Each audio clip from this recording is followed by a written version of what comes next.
bismillahi rahmaani rahim asalaamaaleykum mbokku téléspectateurs yi salaamaaleykum soppe xarit yi salaamaaleykum fu waay mën a féete ci àdduna bi ñu ngi lay nuyu di la dalal ak jàmm ci sa kanamu télévision Futur Média ñu ngi nuyu mboolem directeur ci biir kër gi jiital ci sunu PCA du ñu fàtte itam tout le personnel di ñaan yàlla may ñu kendal ak jàmm macha allah noonee tam mu sedd ka ñi nga xam ne ñooy waa société bi bu ma waxee société bi askan wi ñu ngi leen di ziyaara di leen nuyu ku ci nekk ci turam ak santam jiital ci nag ñi nga xam ne ñooy kilifa diine yi ak kilifa aada yi boole ci cofeel gu dul jeex ne àdduna lépp cofeel la macha allah yal na seen taxawaay yàgg ñuy ñaanal itam taxawaay bu yàgg ñi koy ñaanal ñi nga xam ne ñooy sunu ay xalifa généraux bu boobaa itam macha allah yal nañ fi yàgg te wér loolu rek lañ ci wax yàgg leen fi lool te wér ne lu ngeen fi yàgg te wér doyul ñu ngi leen di ziyaara di leen balu àq bu baax a baax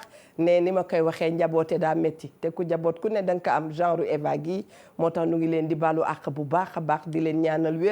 ñaanal wér ñi nga xam ne jamono yi ñu toggee di def émission bi ñoom tam ñu ngi ci clinique yi hôpitaux yi ak dispensaires yi yal na yàlla yëkkati leen wéral leen te bañ a tëral kenn acteur de la santé yi ñu ngi leen di ziyaara di leen ñaanal yàlla dem itam seeti ñi nga xam ne caabi daf leen a féete gannaaw masalu leen coono toogaay yooyu waaye fàttali leen ne sunu borom mooy dogal yàlla na gaaw muccal leen ba nu gaaw doxi seen ay soxla macha allah ci barke Seydina Muhammad sallallahu alayhi wa sallam ñu ngi ñaanal itam ñi nga xam ne tey dañu yeewu seen xol neexul fàttali rek a fi am macha allah ne yàlla fi ne moo fi ne woon démb moo fi ne tey ku yeboon na nga muñ ndax ku ne ci àdduna bi di nga ñam ci yi fi am mooy les hauts et les bas de la vie macha allah yal na yàlla yàggal sunu taxawaay ñu ngi ñaanal itam ñi nga xam ne dañu baaxoo woon di ànd ak ñoom tey ñu nekk ci njëggalu sunu borom njëggal googu yal na ko yàlla yokk ci barke Seydina Muhammad sallallahu alayhi wa sallam ci loolu xel day dem ci sunu wasila yi sunu wayjur yi sunu soppe yi suñuy mag ak suñuy rak yal na yàlla yóbbu leen ca aljana yi gën a kawe macha allah sunu maam Cheikh Tidiane Sy Al Maktoum yal na ko yàlla dolli leer yóbbu ko aljana moo képp kuy soppeem ca bërëb yu tedd yooyu yal na ko yàlla def te am nañu yaakaar incha allah yàlla dana ko def ziar nañ leen bu baax a baax a baax xam ngeen ne nag thème bi ñu yëkkati mbokk yi dafay thème boo xam ne ñëpp la laal macha allah ndax ni ñu koy waxee rek kan mooy le bon patriote kan mooy le bon citoyen loolu lu ñu war a di poser wu question la ne àdduna boo dee poser sa bopp ay question dina la yóbbu à la perfection looloo tax damay dalal Ndoye Bane ne ko salaamaaleykum Ndoye Bane. salaam Eva ñu ngi lay ziar bu baax a baax di ziar sunu invité bi gan gi xam naa ne après di nga ko présenté. di ziar kilifa diine kilifa aada yi ci réew mi yëpp di ci jiital sunu sëriñ ba Cheikh Bassirou Abdoul Khadr di ko ñaan mu yàgg fi lool te wér. di ziar waa Pire Sañokor yëpp sunu xalifa ba sëriñ Mansour Cissé ak sëñ Maodo Cissé ak Baye Bado Dieng ak monsieur le maire Serigne Boub ak moom parent ji bi Diagne ñu ngi koy ziar bu baax ak tous les notables yi nekk Pire rek. di ñaanal waa Sénégal jàmm waa réew mépp àdduna bi yëpp yàlla nañu am jàmm amiin yaa rabbi ñi seetaan ñëpp yàlla nañu am jàmm amiin yaa rabbi waaw sénégalais gambien yi nag moom yéen temps yi ñoom laa diw bër bi yàlla nañu am jàmm démb dégg naa la nga koy wax Awa Gueye waaw waaye dégg naa mu ne la soo waxee loolu dangaa dem xaw ma nag dégg naa muy kii kooku tam waaw doy na waar de sénégalais gambien yi ak fu ñu mën ci ne rek te ñoom xam nga ñoom TFM mooy seen télé dëgg la ñi nekk Suède nañ ko teg nuyoo bi ci loxo Kati Jox Samba yaayu Sira Samba ña nekk Gambie ñëpp ñu ngi leen di ziar bu baax yàlla na leen yàlla may nee nga da nga bëgg a dem Gambie waaw bëgg naa dem pare nga waaye waaw xam naa am naa fa famille mais damaa bëgg daal ñu ku ma invité ma dem Gambie ku la invité nga dem Gambie waaw tey ci 13h ma indil la résultat bu wóor bu leer nañ Ndoye Bane ca Gambie dina garaaw de yow caabi Gambie maa ko yor di laay laa alors wax naa ko sànq dañuy waxtaanee le patriotisme et la citoyenneté moo tax nee na lépp ñëpp la faaw ku ne def ci lu ne macha allah bu ko defee dañuy nuyu ki nga xam ne mooy sunu patriote exemplaire tey di suñu citoyen bu exemplaire muy monsieur Soya Diagne moom sax tur naka ni ñu waxee tur bi dafa ànd ak li muy liggéey Soya Diagne fa laay yem kon boog Soya maa ngi lay nuyu bu baax a baax di fàttali nit ñi ne yow yaay coordonnateur li nga xam ne mooy collectif du citoyen naka Sénégal na set très bien bismillah à toi jërëjëf Eva ñu ngi lay nuyu di la sant di leen gërëm di leen sargal ci invitation bi di nuyu Ndoye Bane di nuyu seen téléspectateurs yi. di nuyu éventuellement borom kër gi ak personnelu Télé Futurs Médias yëpp. ñu am mbégte ak contenté franchement teew ci émission bi parce que émission bu ñu yitteel la bu ñuy faral di suivre la ndax bokk na ci li nga xamante ni fi ñu toll nii mooy yaraat nit ñi di delloo si waat valeur ak jikko yi. macha allah kontaan nañu loolu fi mu daanalee daf ñuy amal solo delloo si waat valeur ak jikko yi te boo waxee patriotisme jikko dana ca feeñ boo waxee citoyen comportement dana ca feeñ te jikko du dem bàyyi comportement ñaari dañ leen di fusionné am na ñoo xam ne buñ fi teewoon dinañu gën a décortiquer lépp waaye moom rek wax dëgg yàlla exemple la ci Sénégal na set xanaa bu ñu ko waxee nekk patriote a tax macha allah. waaw en fait xam nga dañu nekkoon ci contexte bu xaw a doy waar. muy juste après les élections alors il y avait benn tiraillement benn sentiment de rejet et de refus par rapport ak citoyens yu bari alors bi ñu toogee yàlla daf ñu nattoo ñun nag ñu nekkoon parce que voilà léegi mënatuma ko boole mbirum citoyenneté ak mbirum parparloo maanaam mbirum politique donc à un moment donné j'ai préféré summi mbubu politique bi sol casquette citoyen bi yamale ak ñëpp donc parce que li ñu doon liggéey mënutul woon ànd ak di far fii di jàkkaarloog ñële donc dañuy taxaw position aux citoyens ni Sénégal moo ñu gënal le Sénégal d'abord et le Sénégal avant tout donc bi ñu génnee ci élection yi contexte bi metti alors li ñu toog ñun di waxtaan parce que man dama am xarit ci ñi nga xamante ni ñoo nekk au pouvoir ba pare nekkoon dans l'opposition de telle sorte que dafa doon doy waar à force may toog di waxtaan ak ñoom di recueillir seen i xalaat ak seen i mëbët waaw alors je me suis dit bien écoute suñu bàyyee nii muy dem yaakaar naa ni dina jaxasoo trop parce que on est en train de nous diviser de nous séparer et sans pour autant ñu xam ñan la wala lan moo ko waral. est-ce que c'est en ce moment la ñu woote nii daal nañu jéem a fexe dugg ci li ñuy wax investissement humain maanaam jéem a boole sénégalais yëpp ci li nga xamante ni mooy njariñu Sénégal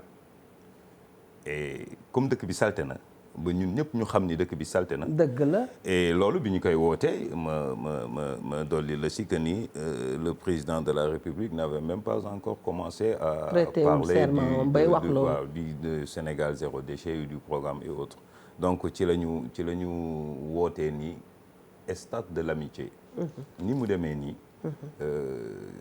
dootul stade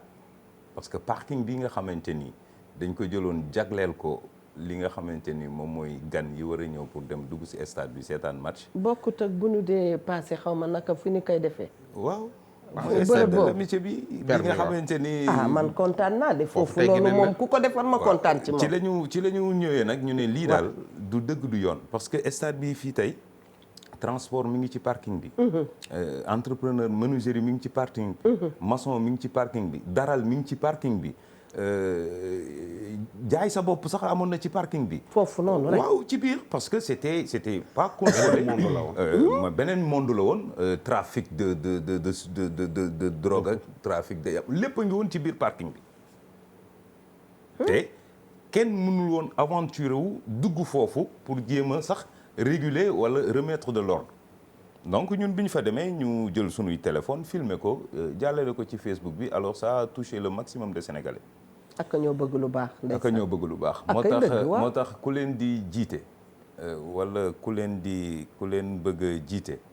il faut nga dellu ci xam lan mooy sénégalais.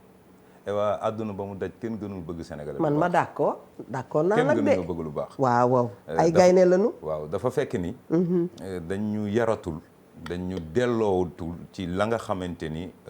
moo doon suñu njëlbeen sànq ñu ngi waxtaan. avant may delluwaat ci dama ci bëggoon teg loxo. voilà ay wa bisim la ne nga am na yu réer. donc dañu xamul à quel moment. la ñu rompre transmission bi nga xamante ni moo jóge woon ca ñoom maam. wàcc ci baay. nous sommes les responsables parce que ñun ñoo yoratul tey lu ñu war a jox suñuy doom. ñun bi ñu nekkee xale. dañu doon yar ci li nga xamante ni moom mooy moomeelu askan wi li nga xamante ni mooy sa wàll yow sa cër par rapport ak société bi naka ngay waxee ki nga xamante ni sa moroomu waajur la. dëgg la naka ngay comporté woo ak say camarades de classe. naka ngay jëflante ak nit ñi nga xamante ni yaa leen mag. maanaam dañu tàggatoon ci loolu. y avait des semaines de la jeunesse. 4 avril fête nationale de l'indépendance du Sénégal événement la woon. dëgg képp ku nekkoon xale ci ñun. mais léegi 4 avril ça passe inaperçu. et yooyu mooy les fondements yi nga xamante ni. ci la ñuy tàggatee ndaw mu xam lan mooy patriotisme. mu am amour de la patrie mu am amour de la patrie. mu xam lan mooy citoyenneté. mu mën a def discernement entre lii ñëpp bokk ak li ma moom. macha allah parce que tey ku ci nekk ci ñun balaa ngaa génn sa kër dina ni cocc set wecc. à titre privé. et individuel. mais bu ñu génnee ci li nga xamante ni ñoo ko moom ñun ñëpp bokk ko. ñu ne kenn moomu ko mbeddum buur la. jërëjëf na ku ne def lu ko neex. très bien. mbeddum buur la nekk ku ne def lu ko neex.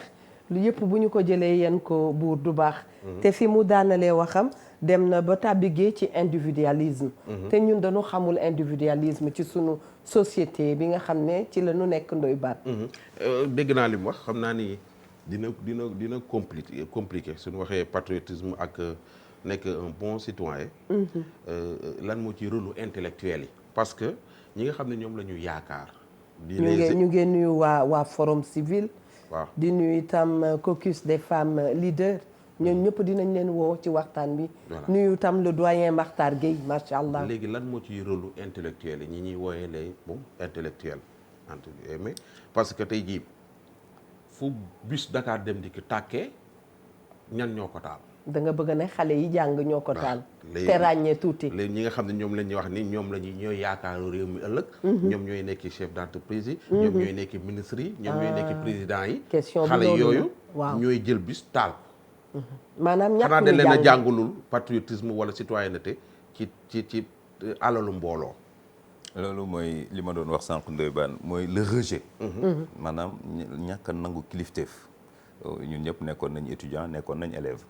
donc li nga xamante ni bu ñuy wax ni li ñu naqari te état teg ñu ko pour que ñu mën a wax état que ni li nga ñu teg metti nañu li nga ñu teg naqari nañu dañu daan dem ci li nga xamante ni état moo ko moom ñu teg fa sunu loxo wane fa sunu mettit ci xaleel mais bu ñu màggee ñun ñëpp rëcc ko parce que bus bi nga xamante ni moo ñu daan yóbbu ñuy jàngi il nous est arrivé un jour ñu toog taxaw war a dem jàngi boobu temps ñu ngi nekk de la Fosse il y avait benn lycée mix Maurice de la Fosse non ñun bi ñu fay nekk amul woon jigéen amul woon mix ay góor rek fa daan kese fa nekkoon yu terrible sax côté amoon na industrie côté industrie ba tey waaw parce que ñun bi ñuy def sunu 5e ci la ñu def séparation bi d'accord entre commerce CMT commerce et industrie donc il y avait les murs et def nañ ko grève boo xamante ni ça nous a coûté presque 4 mois de grève yu metti ci boobu temps parce que boobu ñu ngi def 5e ci la ñu jékki-jékki rek ñu ne bon léegi de la Fosse dañ koy séparer benn cours la woon de CMT jusqu'à ba industrie et puis avec internat yi ngay gis lal yi nga xamante ni parce que ñun année bi ñuy dugg de la Fosse defe naa 2 ans auparavant la ñu supprimer internat donc il y avait plus de l'internat donc dañu doon gis yëpp mu nekkoon établissement boo xamante ni c'était réservé au crack c'était réservé ñi nga xam ne dañu amoon moyen yu baax mais nag ñu ber ñu boole ñu doon ay góor kese donc benn jour dañu taxaw di xaar kaaru élève pour mu yóbbu ñu ñibbi kaar ñëwul ñu àndandoo ñun ñëpp di dox le lendemain Pa Mbodj sunu proviseur je sais plus qu'est-ce qu'il est devenu yàlla defal ko jàmm yàlla na yàlla defal ko jàmm mu ñëw ni ñu je vous ai vu hier en bande ngeen di dox di dem lan moo tax ñu ne ko non amuñu woon bus mu ne waaw mais parce que yéen a toj bus yi dootuñu ñëw et je pense que c'est depuis lors la ñu arrêté ñun di toj bus parce que on s'est rendu compte que ni bus yi ñuy toj l'État l'a mis à notre disposition pour faciliter sunu accès à l'éducation maanaam sunu ñëw école donc ci jour boobu la ñu arrêté ñun di toj ak bus di créer nag maintenant yeneen forme de lutte ou yeneen forme d'expression pour def marche bu pacifique. Voilà, pour def marche pacifique. Donc c'est juste pour dire que ni li nga xamante ni moo waral loolu c'est parce que dañu tàggatatul nit ñi ci la nga xamante ni mooy seen devoir et seeni droit parce que sénégalais tey boo waxal mu ne la xam naa samay droit sénégalais boo mën ci wax la première des choses bu mu lay wax mooy dooma jàngal samay droit xam naa samay droit mais devoir doo dégg sénégalais bu ko wax c'est-à-dire maanaam droits et devoirs dafay fusionner voilà. toujours et ñun dañu umpale suñuy devoir et loolu nag loolu foofu la ñuy indexé état soo ma ko doon wolofalal devoir looy wax mooy wareef sa émission bi ñu ngi ci lii ñu ne tey mooy li ngay def nii mooy wareef say wareef waaw xam nga devoir ci olof mooy àq ak yelleef devoir nag dafay nekk droit mooy àq devoir dafay nekk wareef maanaam bu fekkee ni état dafa am loo xamante ni daf ko warloo ak yow citoyen maanaam warloo la nga am carte d'identité warloo la nga am passeport warloo la nga am tribunal tegal la ay charte yoo xamante ni doo ko mës a wàcc boo ko wàccee yoon dal sa kaw warloo la li nga xamante ni aussi mooy sa éducation ak sa santé dafay wëlbatiku nag laaj la ni la yow Ndoye Bane citoyen sénégalais lan mooy sa wareef jëm ci man état nga ni ko boo ma tabaxalee yoon man danaa fexe ba yoon yooyu ma sàmm ko nga ni ko boo ma joxee ay bus yoo xamante ni pour sama dem ak dikk la parce que l'État moom moo yor la sécurité et des personnes et des biens le déplacement la liberté de déplacement des personnes et des biens loolu État la war la liberté d'aller et de venir nga ni ko soo ma joxee ay bus yoo xamante ni kat dañ may yóbbu pour yombal sama dem ak ñëw danaa sàmm bus yooyu ba nga xamante ni du doon alal bu ñu sànni nga ni ko soo ma fexee ba defal ma ay hôpitaux yoo xamante ni pour may ñëw di faju la danaa fexe kat bu hôpitaux yooyu nombre de personnes yi ñu wax ni ñoo war a dugg ci bérébu fayukaay bi ak heure yi nga xamante ni ca lañ ca war a ñëw man danaa ko respecté maanaam ay sooma yu bari engagement yoo xamante ni moom la citoyens yi ay wareef yu citoyens yi war a am à l'endroit de l'État mais dañu egg ci jamono joo xamante ni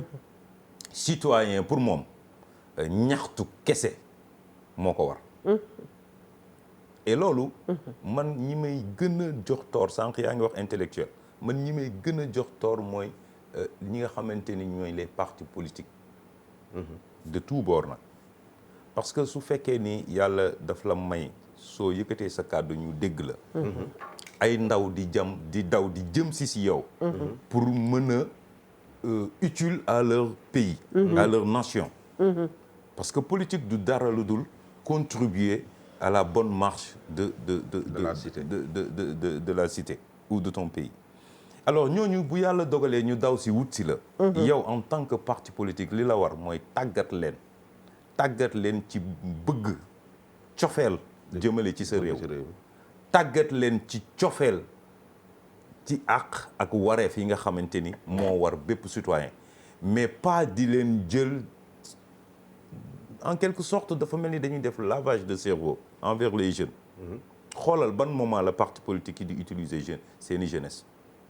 moment bu ñu waree sànni xeer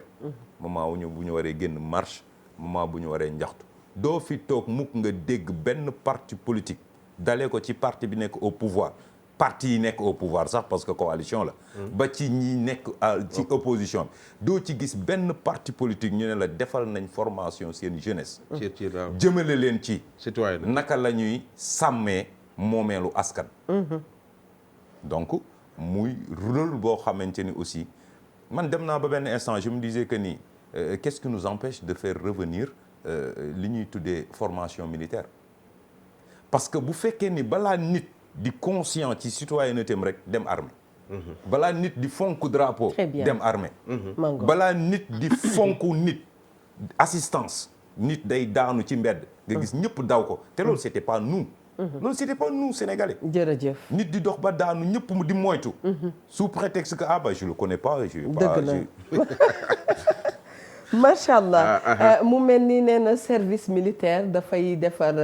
jeunes yi déggoon nañ ko maa ngi koy wax souvent ci waxtu bi nga xam ne ci campagne yi la woon déggoon nañu candidat boo xam ne moom da doon wax mu ne na dafay intégrer li nga xam ne mooy service militaire laataay état laataay service militaire ku ci nekk ci ñun dafa am wareefam ci njabootam parce que nit ki la mu nekkee ci biir këram dong lay génnee ca mbedd mi loolu lay dégg ñu naan mbir day rogalaan xaw ma nu nu koy waxee éducation de base dafay dellu si comportement bi nga xam ne moom nga am sa biir kër comportement bi nga xam ne yow wayjur bi yaa ngi koy am ci sa biir kër jëmale ko ci sa ay doom na la leer ne noonu la ñuy génnee ci mbedd mi ne marche lu mu bare bare mbir lu mu bare bare jaxasoo lu mu bare bare am na buntu kër yoo xam ne doom ya nekk ca kër yooyu xalaatuñu ci àdduna marché am ñu génn ca mbedd ma ba àddunay tukki duñ ko def kon lépp ci biir kër yi lay xewee Ndoye Bane dama xamul ndax da nga d'accord ak man d'accord na parce que am na ci yoo xam ne tamit am na foo am na ci yar yoo xam ne su la ko yaree sa biir kër waaw ñu yar la ko am yar yoo xam ne doo dugg ci lu sa yoon newul des fois gars yi da ngay gis ni du ci politiciens yi sax da ngay gis jeunesse bi ñu leen di utiliser ci yoo xam ni dëgg la su affaire ba nee tëll suñ ci jàppee kenn ba indi ko suñ ko laajee du xam sax lu ko indi fii dëgg la donc su nekk jeune taxul nga dof nit ki su xëyee di génn këram di dem fa mu jëm war na koo xam la muy wuti ca fa mu jëm war na koo xam te exploitation bi dafa bari dañu jeunes yi bari dañ leen di jël di leen exploiter di leen dugal ci ay affaires yoo xam ni kacey gañe maanaam doo gis benn affaire boo xam ne ñëpp dañ koy coow comme li mu wax ci politiciens yi ñëpp dañ koy coow Sénégal gépp di ko ñaawlu mais doo dégg mukk la politicien wax ci maanaam des fois nga gis population di ñaxtu benn affaire ba dem ba ci marche sax mais doo dégg kenn par exemple am na ñu fi doon marche sëriñ si ñuy saaga ca place de l'Obélisque woote benn àjjuma politiciens yi kenn gisu leen fa ñëwuñu fa intéressé wu leen parce que ñoom ñooy saagaloo ñoom ñooñu ñii saaga sëriñ si di wax ñenn yi ñooñu naka la ko générique ba waxee ceey Ndoye Bane non c'est vrai ñoom non koo ci gis muy saaga sëriñ si ak di wax yenn kilifa yi kookee di def loolu am na ci parti bu far am na ci lu muy yëngu c'est ça léegi dëkk bi Sénégal man dama defe ni nit ñi seen bopp lañ bëgguñu réew mi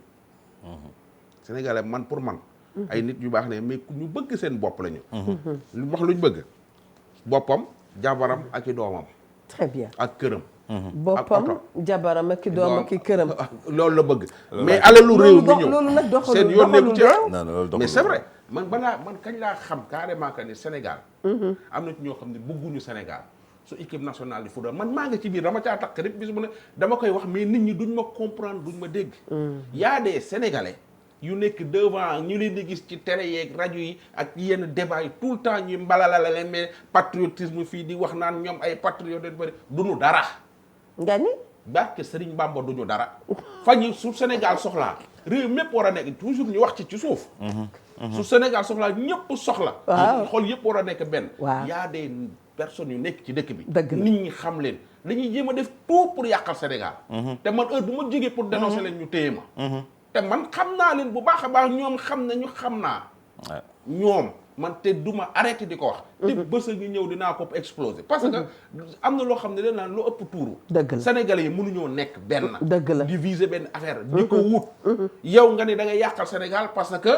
ki fi nekk président moom nga koy iñaane parce que Aliou Cissé neexu la parce que Sadio Mané neexu la parce que Matar Ba neexu la su la Matar Ba neexuloon Sadio Mané neexu la yooyu ñu ci suñu yoon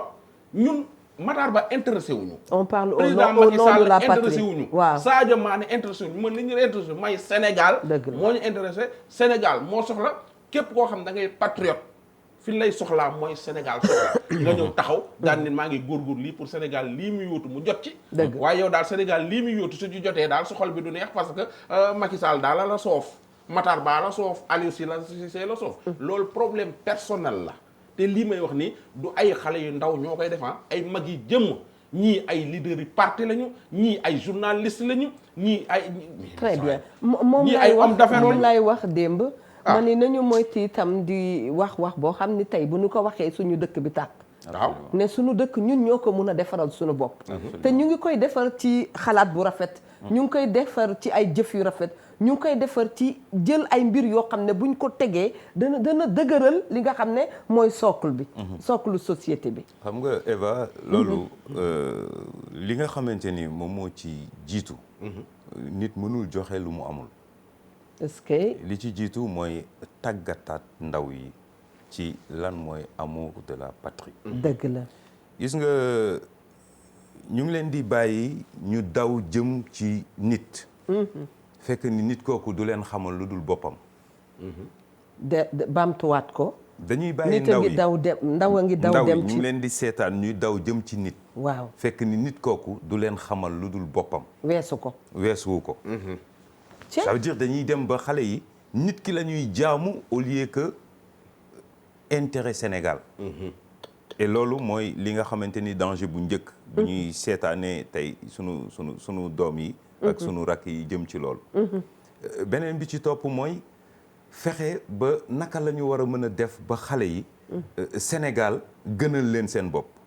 xam nga ñun dañu juddu. fekk sunuy baay seeni baay. yaa ngi koy wax sànq demoon xeexi. ngir Sénégal ñun xam nañ lan mooy ancien combattant. on sait ce que veut dire parce que kooku sa maam nekkul sa baay nekk na ko xam nañ ce que ça veut dire être un ancien combattant. ndeysaan ñu ngi xam leen di nañ cër bi nga xamante ni moom lañ leen doon jox. mais tey xale yi xamuñu ko. dëgg la. maintenant comment faire il y a plus de guerre yàlla nañ ci yàlla. musal gën a musal. gën a musal. weesu nañ ko fa nga xamante ni léegi dañu naan jóg leen ñu dem défendre patrie bi défendre couleur nationale. amatul. foofu noonu laa lay relancer est-ce que du gars yi dañoo juum li naan wañ gaa nga bañaxaan mais ñun Sénégal ñun suñu doom yi xamuñu seen bopp. absolument su demee école ku leen di jàngal mais foofu laa jëm ni Socrate Descartes. ñooñu leen non di jàngal révolution française lañ leen di jàngal. waaw loolu lañ leen di jàngal. mais kenn c'est-à-dire ñun ñëpp ñu demee à l'école jàngaluñ ñu. waaw la nga xamante ni ou bien benn parenthèse bu ndaw la boo xamante ni ci histoire. lañ lay jàngal les résistants du Sénégal. voilà. mais en ce qui concerne la révolution française. mais day nekk 3 mois de programme boo xamante ni da nga koy jàng maîtriser ko. mais ñun bañ njëriñ la ñu amal suñ et ba léegi fi may wax ak yow. Mbadou da nga bëgg a wax ne la Marseillaise la ñu gën a mën a. mais que sunu hymne national. mais je t'assure en fait da ngay gis ay xale yoo xamante ni tey. dañu lay wax sur les héros français di la ci wax. ndeysaan loo xamante ni yow boo ko nee. kan mooy Lat Joor wala kan mooy Jéeri Joor Ndeela mu ne la kuy kooku. en fait tur yi sax c'est rigolo ci ñoom donc c'est dafa am fu ñu li ndooy wax mooy dëgg bañ gaa nga bañee sa bañjaxaan. c'est ça le problème dafa am xamuñu suñu bopp dafa am lu ñu raté lu bari dafa am rupture. dafa am rupture lu ñu raté lu bari te nit balaa bëgg réewam. xam boppam xam réewam xam moom mooy kan. parce que ci fondement yooyu ngay sukkandiku. pour mën a defar sa ëllëg. parce que boo xamul yow yaay kan xamuloo sa réew. xamuloo nooy bëggee sa réew. xamuloo nooy taxawalee sa réew. xamuloo naka ngay fexee ba ñu naw sa réew ci biti. c'est-à-dire da ngay nekk nit koo xamante ni lu ñëw rek yóbbu la. et foofu la ñu toll ku tey naan macha allah seen invité wax na bu baax te itam posé na macha allah. votre invité a très bien posé le débat te offensé wul kenn. kon maanaam soxna Marième Cissé ñu ngi koy nuyu ma nga France li lay wax ma ni kàddu li nit di génne ci gémmiñam di ko wax toute une nation lu ñu war a defar la lu ñu war a solal yére la lu ñu war a xormaal la parce que guerre yi ngay gis comme ni ñu koy waxee guerre yëpp jóge na ci lii ci kàddu la jóge kon dañ ci war a bàyyi xel bu baax a baax a baax ne ni xale itam dañu nekk ci dinaay dégg ñu ne maanaam waxeet dinaay dégg ñu ne diw sa dédi moo waxoon nee na nangam yooyu noonu façon yooyu est-ce que mun nañ ci construire patrie mun nañ ci defar réew. waaw mag ñi dañu am liggéey bu metti ne ñun ñoom la ñuy xool. mag ñu njëkk ña. waaw ñun ñi nga xamante ni ñoom la ñu jël comme référence. waaw buñ la mësaana wax. ndeysaan dara ndeysaan dee rek a koy dindi. est-ce que. te buñ la ni woon tey jii ñu dee. waaw dañuy dee tey dañuy dee. donc ñun. ci vertu yooyu lañ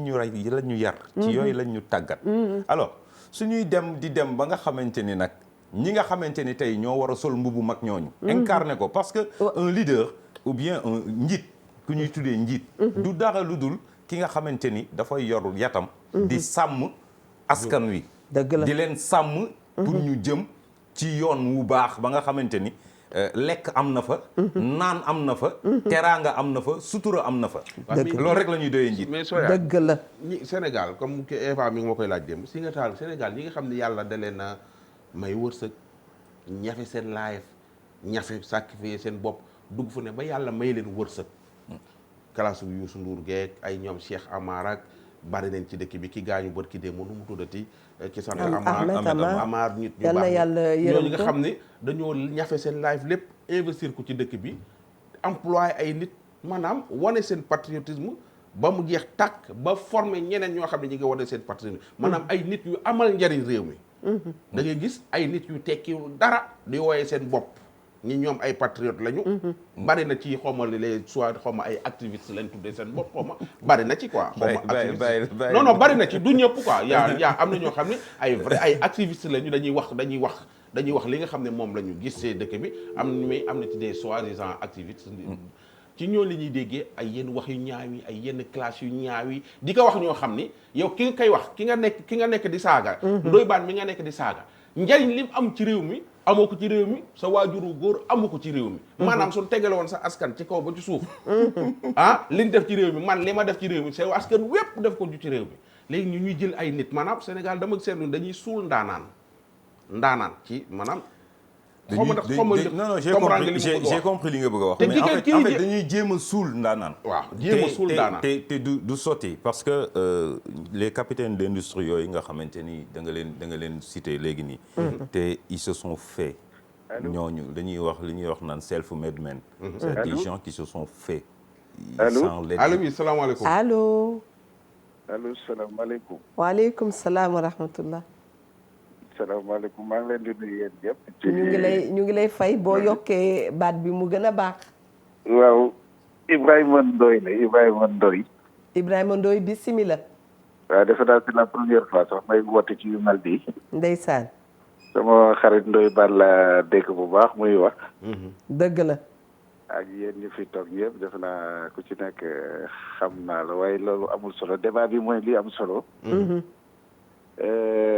dama am nag tuuti rek lu ma ci xaw débat bi sujet bi neex na trop baax na trop wax dëgg yàlla.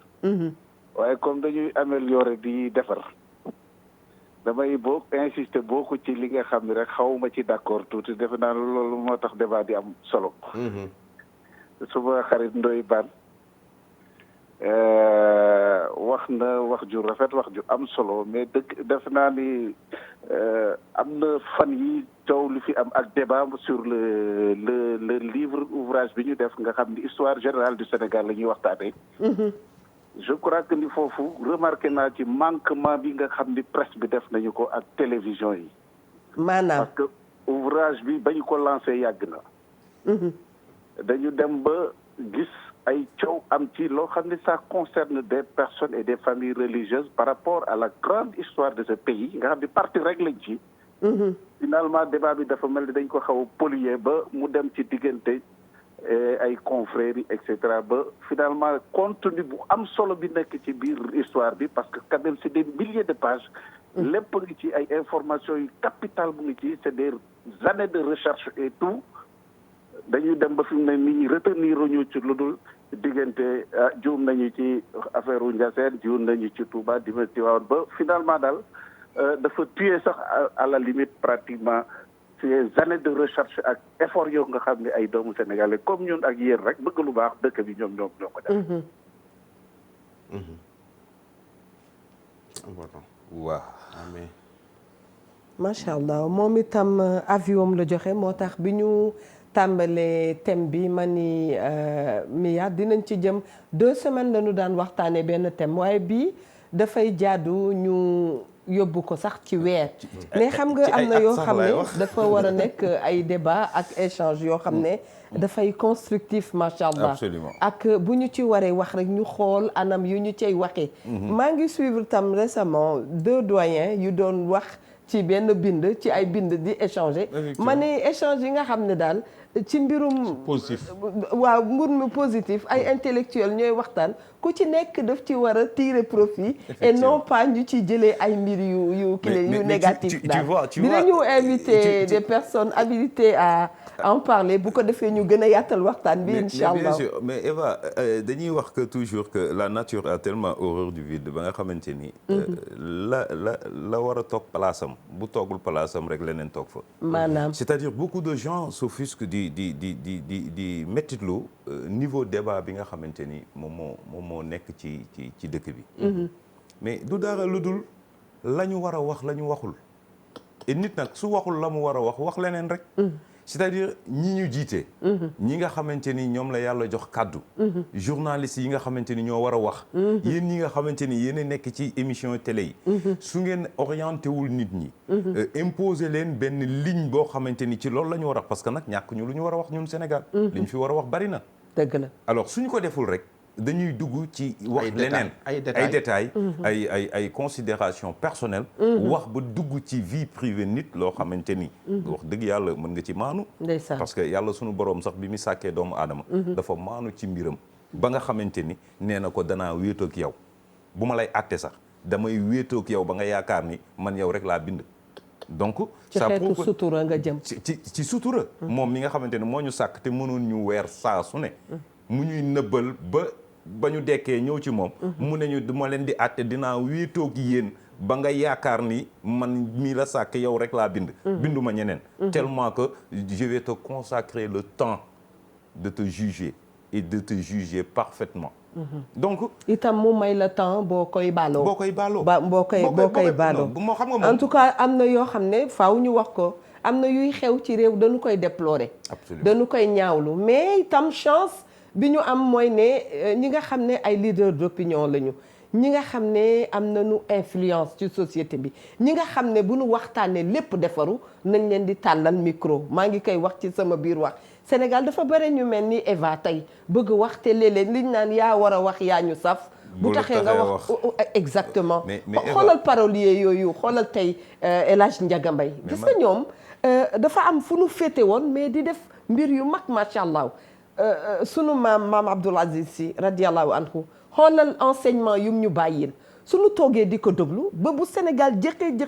ñu indi ñu mel noonu lan lañ ciy téye kaddu lañ ciy téye luñ ciy téye comportement en faits et gestes moom lañ leen toppee ci maa ngi dégg fii ci plateau bi am ku wax ne suñu sëriñ si buñ leen toppee jikko bu rafet lañ leen toppee buñ leen toppee am yaakaar ci ñoom ci fuñ ñu yóbbu loolu lañ leen toppee kon nañu topp dynamique boobu bañ a topp leneen macha allah salaamaaleykum allo allo salaamaaleykum maaleykum salaam man maa doon wax sànq mu dagg très bien bismillah parce que yëf yi tey moom dafa ma intéressé te dama ci bëgg jàpp vraiment participer ci quoi ci waxtaan bi. est-ce que di nga ñu mën a bàyyil sa numéro ak Mia Ndour. non bii dina baax bàyyil ma continuer dem rek. kon ñu ngi lay déglu na baat bi jëm kaw. jeex na amul solo. bismillah. man la Ibrahima Ndoye dafa naa Modou kii xamante nañu bu baax moom frère Ban la. dëgg la. donc dama doon wax sànq ci responsabilité média yi ci par rapport ak sujet yi ngeen di doxale nii. dëgg la. médiation bi ñu war a def di anticiper pour éviter coow lu bari li man foofu laa xalaat ni rek manquement bu rëy amoon na ci te émission yu mel nii par exemple mënoon na ko jël en charge sànq dégg naa mu baan wax parce que baax na trop nag ngay dénoncer ay faits mais booy stigmatiser aussi dafay xaw a poser problème. coow yooyu muy wax ak yenn ñiy saaga chef religieux et cetera politiciens yi boo nee politiciens yi ak homme politique yi rek dafa am leneen lu muy niru te comme tey su ma taxawoon rek jël sama téléphone ni waaye animateur télé yëpp c'est des corrompus nii la ñu mel wala parce que ñu bari dañ koy wax. dañ leen di jël sont corrompus kay xam nga loolu baaxul. ndeysaan da ngay viser ay faits rek wax ña ko def après parce que politiciens yi je crois que man ci laa bokk les hommes politiques ci laa bokk. jàpp nañ ni am nañu njariñ ci dëkk bi parce que ku ci nekk ak li la dugal ci politique ñu ngi ci taxaw di ci góorgóorlu ñaareel bi dégg naa ci kàddoom ci waxinam mu naan ministre bi intéressé wu ma président de la république intéressé wu ma sur le fond mën naa comprendre li mu bëgg a wax mais sur la forme di ko waxee noonu élève bi toog ci classe am di déglu wala xale bu ndaw bi di ko déglu dina am peut-être beneen gis-gis ak manque de considération bu ñuy def ci institution la fonction doo ko lié ak nit ki symbole la am na lu muy symboliser am na lu muy représenter pays la boo leen joxul ci langage beeg ci waxtaan bi yenn kàddu yi di ko yëkkati dafa am leneen lu muy luy doon c'est pas une critique c'est juste une suggestion yoo xam ni daal vraiment baax na bu ñu leen di déglu te parce que vous êtes très important te lu ngeen wax nit ñi dañ ciy copier baax na ci termes yi ak mots yi ngeen di utiliser ngeen di ko xoolaat bu baax a baax parce que en France man nga taxaw ni président France a menti doomu France mën na ko accepter parce que ñoom seen culture la mais soo taxawee fii tey di ne suma diw bi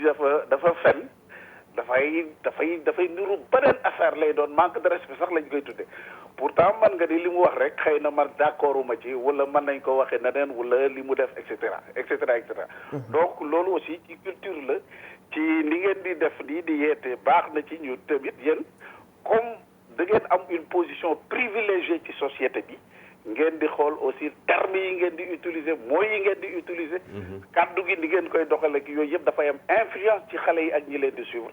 je crois que dafay gën a yokk rek respect bi ak yëpp tout incha allah macha allah kontaan nañu lool xam nga lii yëpp mi ngi bokk ci luy defar Sénégal absolument ñu nangul ko itam day defar absolument parce que damay wax saa su ne ma ni wax nañ ko fii sax li moo waxtaane ni ñuy posé wu question ma ni li tax nit ki nga nekk au sein d'une société sa big boss wala keneen wala koo tollool ran dikk ne la ni nga defee nii du nii est-ce que duñu ko defee nii nga war ca mer booba yow bëgguloo defaru parce que boo bëggee defaru ka dikk ñëw ne la est-ce que duñu nàngam sa ndam dafa nekk di la yokk ba noppi moom itam xam ne bu ñu dollee lii dana gën a baax suñ ci bàyyee xel yu mel nii daal dafay baaxal macha allah day baaxal li mu def nii loolu moom mooy intérêt bi am ci di permettre nit ñi ñu lay xool parce que maanaam terme bi nit ñi bëgg di wax intérêt général parce que su fekkee ni da nga nekk un homme public ki nga war a gën a ubbil sa nopp sax mooy ki nga xamante ni moo lay critiquer y en a des gens yoo xamante ni yenn leaders yi dañuy fay ay dit uniquement pour ñu leen di critiquer am na yenn œuvre yoo xamante ni œuvre yi gën a mag ëpp succès ci àdduna dafay jaar critique ba pare. est-ce que amul woon fii sax benn émission bu tuddoon critique littéraire ci sama ñoom papa am na ñoom parce que moom itam ñoom doyen Sada Kane waaw ñoom kii ñoom Amadou Lamine Sall voilà ñoom dañu ko ndax moom am na benn sam papa benn kile bu mu defoon tuddee ko palabre culturel absolument waaw moom blogueur la woon gis nga Eva pour dellu si waat ci sunu thème bi gis nga ñaari nit ñi nga xamante ni ñoom laa gën a sawar a déglu Sénégal et may invité sénégalais yi ñu leen di bàyyi xel di invité aussi ñi nga xamante ni ñoom ñoo yor média yi ñu leen di gën a tàllal micro muy le professeur Lamane Mbaye ak docteur Massamba Gueye xanaa da nga ma dégg démb ba ma leen di woo yokk ci ajaratu Fatou Sow Sarr mun nañu woo Soxna Penda voilà mun nañoo lim di dem de ñun lay neex rek ñu déglu ñoom awa mais ñu war a déglu ñu ngi ci réew mi macha allah comme a dit notre gis nga monsieur qui vient d'appeler le monsieur qui vient d'appeler waaw gis nga fi réew mi toll ñu réeree suñu bopp amatuñu temps bi nga xamante ni amoon nañ ko ak suñuy waajur muy réunion familiale bi daan am 3 fois par jour muy heure ndékki est-ce que heure añ ak heure reer autour du bol est-ce que ku ci nekk nag ci say frère wala say sœur boo defee dara ci boolu añ bi lañ koy lijjantee yaa ngi bëgg a wax ne journée continue baax na bon na non rey nañu ba ñu dee waxin la baax na bon na rey nañu ba ñu dee waaw journée waaw on avait cette réunion familiale boo xamante ni man heure añ je me rappelle suñ ma mësaan a interdit ma génn ngoon c'est parce que def naa dara ci suba si heure añ ñu wax ko sam papa mu ne tey si suñ ngoon bul génn bul football ci koñ bi doo football ci koñ bi ma toog ci kër gi ñëpp génn ndeysaan donc bu ma ci jógee dinaa def le tout ba la ma defoon du ma ko defaat pour mën a di bénéficier wu di dem di fo ak sumay morom donc ça veut dire que dafa am comme loolu ñun amatuñ ko ndax jamono metti na. dëgg la fitna yi bari na daw yi bari na. aajo yi bari na. mais ñi nga xamante ni tey mën nañ ñu wuutu. ci télé bi présenté wu nekk suñu biir kër. parce que quoi qu'on puisse dire la télé est beaucoup plus présente. que ñun sax ci suñu biir foyer. te itam muy institution. ñu war ci wax ay wax yu mais defar nañu ko jox ñi nga xamante ni effectivement mën nañu delloo si li nga xamante ni mooy valeur yi. mën nañu delloo si defaraat jikko yi. jëmee ci ndaw ñi. te ña war a wax bu ñu gedd. waaw non loolu du ñu gedd daf ci am non du ñu gedd gis nga jamono dafay toll foo xam ne. bu la yàlla mayee tuuti rek ak seetlu. daf ci am ñoo xam ne ndeysaan da nga leen daan dégg dañuy sax gedd. bu doon ay bindkat la nu wax naa ko dañuy gedd mbind mi. parce que bind nañu ba tàyyi wax nañu ba tàyyi. et bu ñu suivre les defaruñu les choses aussi. Eva xam nga loolu lu koy indi. lu koy indi doy baan wax léegi. xam nga magum jëmm bu taxaw wax. dëgg la lii defar wax te yàlla tax. ay xale yu ndaw. nekk ci internet. di la saaga. di la ŋawtee. lu bon lu ñu teg ko sa der. allo macha allah allo. allo oui asalaamaaleykum. waaleykum salaam wa rahmatullah. waaw ça va na ngeen def man maa woote woon démb. aywa woote waatal tey te yàgg woote. waaw amiin macha allah. bon xam démb man la Mouhamed man maa woote woon démb. xam nga macha allah sur émission bi dama koy suivre bu baax a baax. dëgg la. ba pare je me retrouve si Ndoye Bane te gàtt gi. Mia mu yokk tuuti ñu mën dégg Mouhamed. man je me retrouve un peu sur Ndoye Bane donc c'est un gars que macha allah que damay suivre ay émissions ci rajo beaucoup de choses. te macha allah li muy wax. am na solo. dëgg la. ba pare maa ngi xalaat léegi c'est affaire macha allah émission bi aussi na nga koy encadré un thème bi pour ne pas am débordement am na solo. yow ma kii si Eva lay waxal aussi. ñu leen di remercier si émission bi. mais dama leen di wax man am na kii ku may suivre rek moom Imam Kanté. dafa wax benn jour nee na n'ayons pas peur de discuter de certains sujets. Il y a des sujets au Sénégal qui fâchent. mu ne il faut poser le débat xam nga tey rek soo waxee affaire tarixe rek ñëpp ne soo waxee telle affaire yi am na yoo xam ne nit ñi bëgguñu trop sori. parce qu'il y a des sujets yoo xam ne qui fâchent. dina parfois ñuy wax ne li suñ culture du suñ kii léegi kenn su génnee mais imam mu kenn am lu mu wax ci sujet boobu rek te ñëpp dañ ci prêter attention bu ce genre de buzz yi quoi parce que sujet yooyu c'est des sujets yoo xam ne tabou te il faut ñun ay yenn émissions yi ñu mën a wax ci yenn kii parce que une société doit évoluer ñu di wax pour ñu xam actuellement l'histoire du Sénégal yu bëri xamuñu ko man yu bëri yu kii ñu wax ne tànk ci affaire yu IBDR ci affaire kii bi livre bi dafa am benn partie bu ndaw rek la nit ñi jël mais am na yenn partie yu bëri yu nekk ci biir yoo xam ne parce que recherche dafa am ay études scientifiques. bon beneen bi si boobu moom lay wax ñu bëri ñoo xam ne pour man ñoo xam ñuy def yenn yi si dëkk bi dañ ci dëkkul parce que yow mënoo dëkk sa koñ wala ngay def yenn yi sa koñ di def yenn yi parce que yow sa bopp nga dëkk fi sa papa dëkk fi sa maam dëkk fi ngay def yenn yi sa kii parce que ñu si bëri man gis ñu koy toj ñu kii damay mu sens ba saana benn étudiant nee naa ko man ceeb bi tout mu wax ma ko ne ma man dëkkuma fi bundu laa dëkk ma ne ko mais yow est-ce que foog nga ne yow sa yaay sa papa dinañ toog si bunt bi nga jël benn xeer di toj ay bus di taal comme ça takk benn morceau sa kanam tout ça. mu ne fan la dëkk bundu. bundu. ah bundoo ngi ci biir Sénégal di. waaw ci biir Sénégal. bundu mi ngi fii ci biir Sénégal. waaw ci Sénégal la nekk. ah Sénégal la. bugg maanaam duñ ko gis waaw waa këram duñ ko gis. waaw duñ ko gis. waaw. léegi moo tax dañuy sañ lu bëri boo xam ne parce que da ngay ne man mes parents ne sont pas là te xamoon ne avec les médias maintenant. am na loo xam soo ko defee nit ñi seen bopp dañ koy gis da ngay xam ne yow doomu diw moo def lii si dëkk bi. dëgg la Mohamed. te nit ki fa muy xaar ñuy xool loolu pour wayam ëllëg je pense que xale yi xalaatuñu ci ëllëg ñoom dañuy ci une source de consommation dañuy def léegi pour ñoom am xaalis léegi solo léegi pour ñoom. maanaam jooni lépp tout de suite. waaw c'est le casino ñoom pour ñoom lépp tey la. moo tax dee ci boole boo ko defee bu lépp matee dee tout de suite tamit boo bëggee dajale léppi àdduna dem tout de suite tam da cay topp. waaw dëgg la day sànni. yal nañ ci yàlla bu sel. amiin am na benn paa foofu lay tëjee benn paa dafa wax ne day ñëw mu ne ko ñun am na benn xale bu judd si koñ bi. mu ne ñëw toog ñun def ñaan ñun di kii ne jékki-jékki ñu toog di seet nag xale boobu juddu génn na àdduna. mu ne mu ñëwaat taxaw mu ne xale yi léegi seen dund dafa gàtt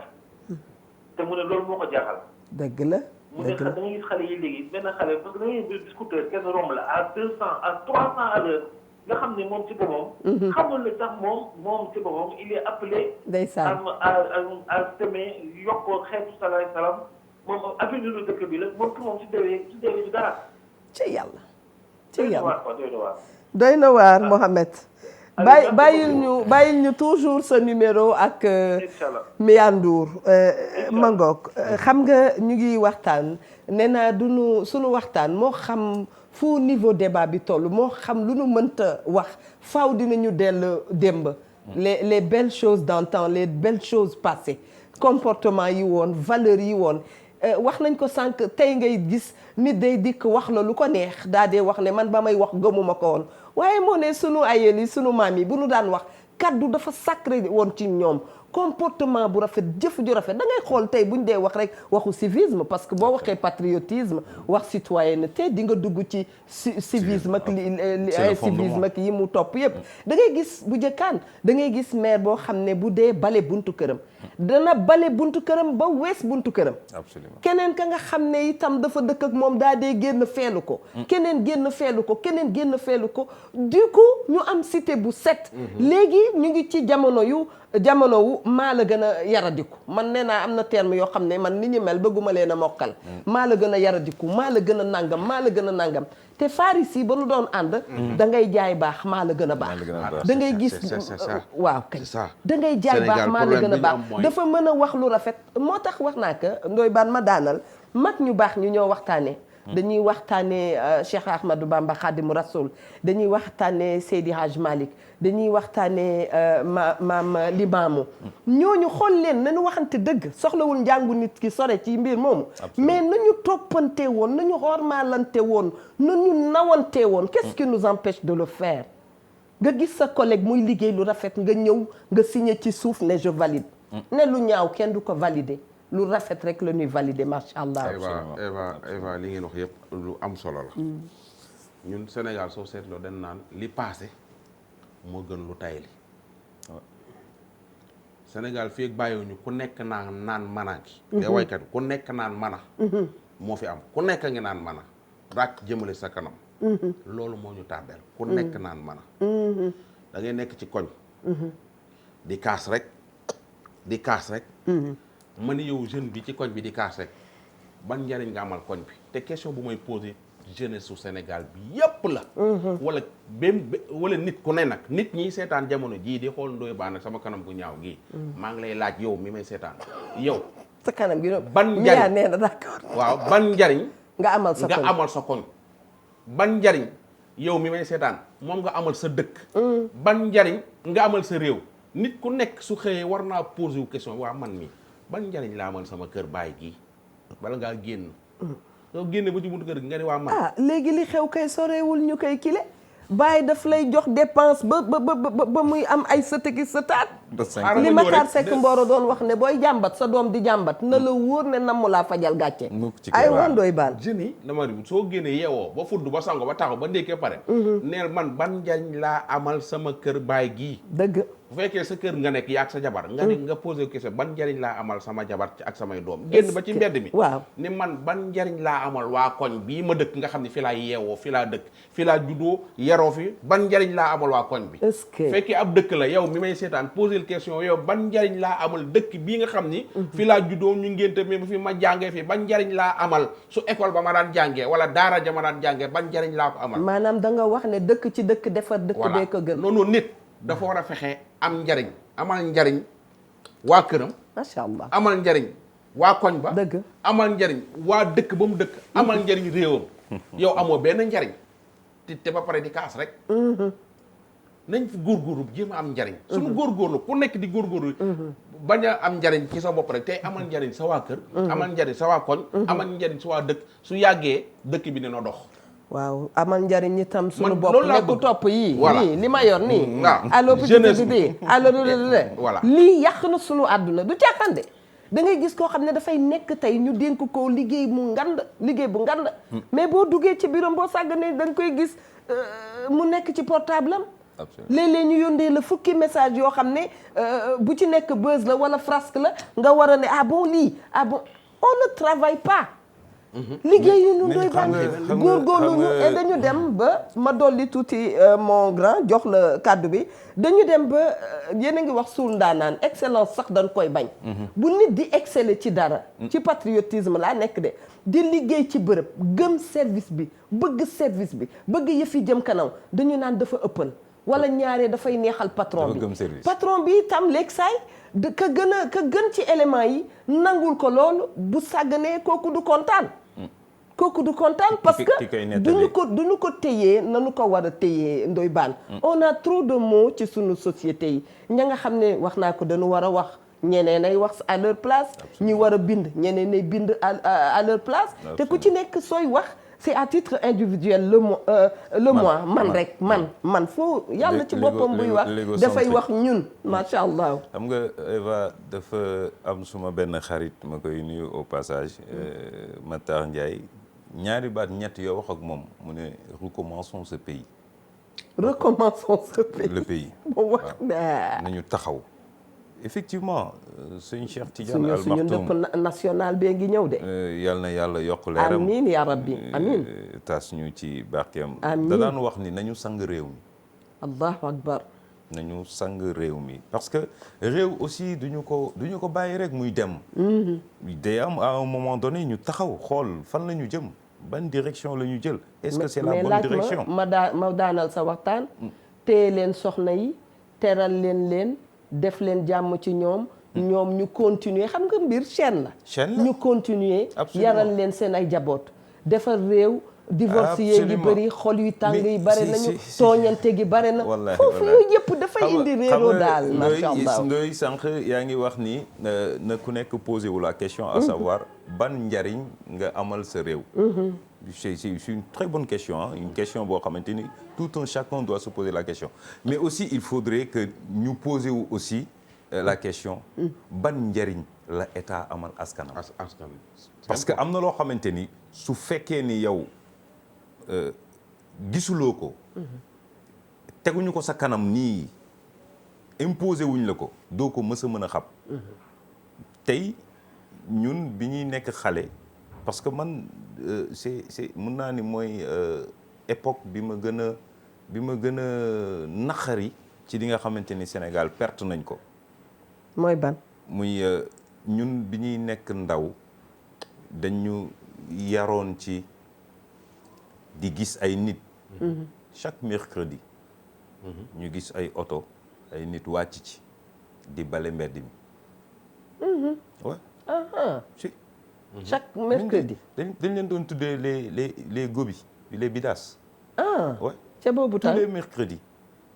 dañu da leen gis ñu dëkk HLM Sicap ak centre ville yëpp xam nañ li may wax dañuy génn ca mbedd ma di bale mbedd mi fajar soo yeewoo da ngay gis mbedd mi set wecc. est-ce que xam ngeen ne ñu doon gis waa Sowadip par exemple. wareef bi dinañ fi woo doyen Abdoulaye Makhtar Diop. ah mais si il le faut. kooku moom maay dem ba këram jëli ko indi. gis nga bu toogee fii gis nga su toogee fii moom. waaw danaa ko jëli nag waaw. fii la Sénégal tàmbale.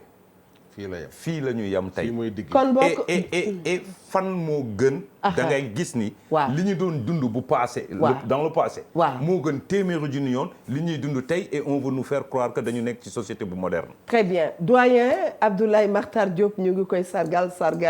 les bu Ndakaaru ndax xam ngeen ne Ndakaaru tam dafa am cosaan sunu invitation mi ngi noonu waaye bu nu paree dinañu jokkoo ak moom ndax waxtaan wi gën a yaatu yow itam nu ngi lay remercier Diagne yàkkoo ci dara macha allah ndax yéen itam seen lii nga xam ne yéen a ngi ci nekk muy collectif citoyen yi nga xam ne ñooy def Sénégal na set veut tout dire. Ça veut tout dire. Et puis ñu ci woo Sénégalais yëpp parce que ça n'a rien de politique. C'est des directeurs de société. Des responsables, des personnes responsables. yoo xamante ni bu dimanche jotee wala samedi. waaw ñu sol suñuy blouson. waaw jël suñu matériel. waaw xool les lieux et édifices publics dem fa nettoyer. C'est une façon de sensibiliser par les actes. C'est juste une façon de montrer aux gens. dem nañ benn quartier Mbao di nettoyer lac bi bi ñuy nettoyer lac bi ñi dëkk ci koñ bi dañu toog fee di ñu xool benn waaye dafa jékki-jékki rek ni lii du ma ko seetaan waaye man mënuma ko maa ngi dem jàppale ñii doxandeem yi nga xam dëkk ñëw fi ñëw di ñu nettoyer lii ñu tilimal ñun ndeysaan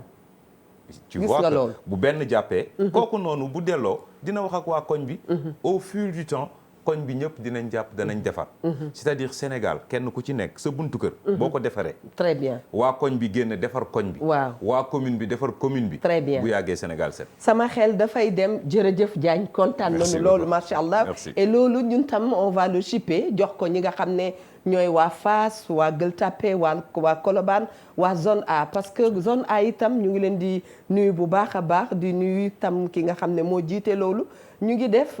defe naa sama quartier sama affaire mon quartier mon affaire Na ñëpp impliqué et wu bu rek. ko koñ yëpp defee daal gox yëpp defee dafay am solo nañu jël ay yëf yu bees yu rafet ñu def ko te yàlla rek tax il n'est jamais trop tard pour bien faire te pour def lu baax gàcce amu ca ndoy baan waaw jaajëf merci tàmbalee def lu baax daal amul defet laajoo ma laajoo fu ma xamante waa ji. man xoolal man audité wu ma ne waa may ma ci tuuti dañoo bokkoon kër. waaw booba célibataire la muy jóge Italie di ñëw di labat si benn jabar ji waa déglu ma mais bàyyi jàmbur waa àggali muy labat si soxnaam si Seynabou Fall. ah soxnaam waaw wax ko ca kaw man ma yor rakk ja ñun ñaar ñuy daje mu su toogee ci ruq bee ma toog ruq bee waaye man dañ maa dàq moom mu takk moom takk na quoi. yow kër goo dugg dañ la dàq day booga ma yàgg naa ci kër ga nag de moom it yàgg na fa lool. mani tàggatool jaay loolu lépp ci patriotisme la bokk rek waaw moom ma gënoon a patriote boobu moom moo ma gënoon a nekk patriote quoi ñuy tàgg loolu il est terrible ah moom moo fi man moom laa fa ci waay maas ñuy tàgg ñëpp Mia may wax maas ñëw taxaw naan ko ku fa jiitu ku fa jiitu moom laa fa fekk mu dalal ma waaye après moo takk rek xam nga da nga may fàttali ñu tëjee ko émission bi ndax àdduna bi tam récréation baax na Mia daf ci am ndeysaan maire yoo xam ne boo dikkee seen kër di xool di seet seen doom ña ngay bale booba la ñuy bale di xasaate yëpp yaa ko moom booba ñu ngi la jëppi waaye goro bu nu la bëggee ani sa ndey ani sa baay ani sa yaay ni ko namm nañ ko ay wandoy baal nii nii suñu papa jooju borom kër ga di suñu papa Bayer Baara Fall ndeysaan ceebam yàgg yëpp ak reer yi ñoo ko daan lekk maag moom mi doy baax dëgg yàlla waroon naa faa takkay jabar rek wax dëgg yàlla waaye mën naa am sax ma ñaareel fa waaye amul problème di ziar ñëpp loolu lépp ci patriotisme ak citoyenneté la rek ñuy wax dëgg yàlla ñi ñaanal ñëpp jàmm rek di remercier bu baax Soya di nuyu madame Diagne ak toute la famille di wax jeunes yi kenn ku nekk wéetal nga xool ban njariñ nga amal sa koñ ak ban njariñ nga amal sa dëkk loolu ci patriotisme la bokk. Absolument. loolu ci patriotisme la bokk Eva Tra itam mi ngi remercier waa Bamana Couture pour la belle tenue encore merci ñoom ñi ngi nekk ci 77 321 08 74 77 321 08 74 lii ngeen gis ñun ay assises dañ koy def dañ koy tijji yaatal waxtaan wi bu ko defee képp ku nekk ci Sénégal te am fi kàddu te boo waxee mu dugg ci xol yi da nga yelloo wax dëgg yàlla ñëw toog wareef am nañu yaakaar ne daal dañ ko def weeru yàlla waxkatu yu baaxee ñu wax ko ña nga xam ne yàlla may na leen xam-xam ñu dikk dellu si njaboot gi daf cay am solo bu baax a baax ñu ngi leen di balu balu leen ak boole ko cofeel gu dul jeex di leen wax ne jox nañ leen rendez-vous suba incha allah ak invité bu am solo jërë ngeen jëf bon appétit à tous Mia Ndour yow itam maa ngi lay remercier di remercier sa équipe yëpp bijouterie Rotonde ñoom itam jërë nañu jëf wax dëgg yàlla sant nañ leen gërëm leen mbokk yi bal leen nu ak ba suba incha allah